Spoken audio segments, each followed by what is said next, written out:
മരുന്നൊന്നും കഴിക്കാതെ ശോധന കിട്ടാൻ എന്തെങ്കിലും സൊല്യൂഷൻ ഉണ്ടോ ഡോക്ടറെ?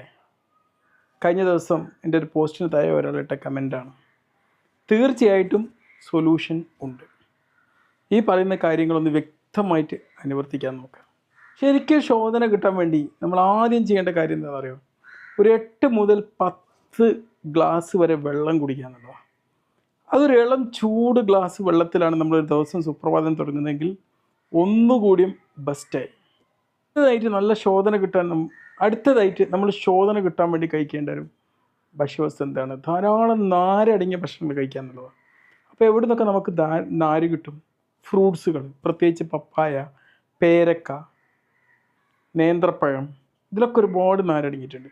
പിന്നെ ഒരുവിധം പച്ചക്കറികൾ, ഹോൾ ഗ്രെയിൻസ്, തവിട് കളയാത്ത ധാന്യങ്ങൾ, ഇതിന്നൊക്കെ നമുക്ക് നാര് ഒരുപാട് കിട്ടും, ഫൈബർ കിട്ടും. നമുക്ക് നല്ല ശോധന കിട്ടണമെങ്കിൽ നമ്മളുടെ ഈ വയറിൻ്റെ ഉൾഭാഗം നന്നായിട്ട് അങ്ങോട്ടും ഇങ്ങോട്ടും ചലിക്കുന്നൊരു മൂവ്മെൻറ്റ് കറക്റ്റായിരിക്കണം. ഈ മൂവ്മെൻറ്റ് കറക്റ്റായി കിട്ടാൻ എന്താ ചെയ്യുക? നമ്മുടെ ശരീരത്തെ കൊണ്ട് ചലിപ്പിക്കുക, അത്ര തന്നെ. ഒരു 20 തൊട്ട് 30 മിനിറ്റ് വരെ വ്യായാമം ചെയ്യാൻ നമ്മൾ സമയം കണ്ടെത്തുക. പ്രത്യേകിച്ച് കുറച്ച് നീട്ടി നടത്തോ ഇനി എന്തെങ്കിലും അങ്ങനത്തെ എക്സസൈസ് ചെയ്താലും നമുക്ക് എന്താക്കാൻ പറ്റും?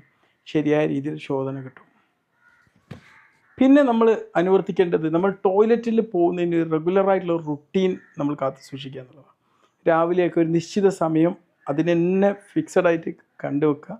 ആ ഒരു സമയം തന്നെ റെഗുലറായിട്ട് പോകുന്ന ഒരു ഹാബിറ്റ് ഉണ്ടാക്കുക, രാത്രിയാണെങ്കിലും അങ്ങനെ. ഓക്കെ. പിന്നെ എന്തെങ്കിലും നമുക്ക് അർജൻറ്റായെങ്കിൽ അത് പിടിച്ചു വെക്കാതെ നോക്കുക, വേഗം തന്നെ പോവാം.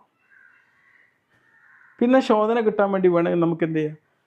വെള്ളത്തിൽ മുക്കി വെച്ച ചിയാ സീഡ്സ് അല്ലെങ്കിൽ ഉണക്കമുന്തിരി വെള്ളത്തിൽ മുക്കിയെടുത്തത്,